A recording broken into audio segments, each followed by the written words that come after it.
বিষাক্ত গ্যাস বা পারমাণবিক দুর্যোগ মোকাবেলায় ব্রাজিল এখন সতর্ক।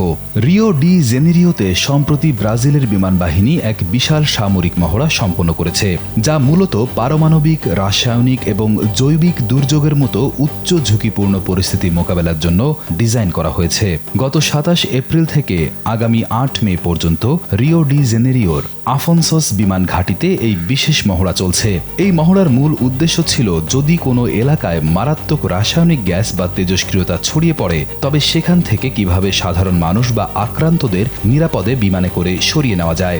এতে শুধু বিমান বাহিনী নয়, বরং ব্রাজিলের নৌবাহিনী এবং সেনাবাহিনীও অংশ নিয়েছে। সবার মাঝে সমন্বয় বাড়ানোর জন্যই এই বড় আয়োজন। 5+ স্টার রেটিং প্রাপ্ত দেশের সর্বোচ্চ বিদ্যুৎ সাশ্রয়ী ওয়ালটন এসি স্মার্ট কমফোর্ট এখন নেক্সট লেভেলে। উদ্ধার কাজে ব্যবহার করা হয়েছে ব্রাজিলের গর্ব KC-390 মিলেনিয়াম, C-150 আমাজোনাস এবং H-36 কারাকাল এর মতো শক্তিশালী বিমান এবং হেলিকপ্টার।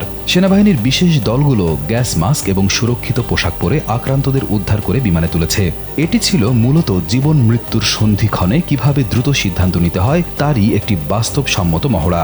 কর্তৃপক্ষের মতে, যে কোনো বড় ধরনের সংকট বা বৈশ্বিক অস্থিরতার কথা মাথায় রেখে নিজেদের প্রস্তুত রাখতেই এই মহড়া। এই প্রশিক্ষণের মাধ্যমে ব্রাজিলের চিকিৎসক দল এবং পাইলটদের দক্ষতা আরও এক ধাপ বৃদ্ধি পেল।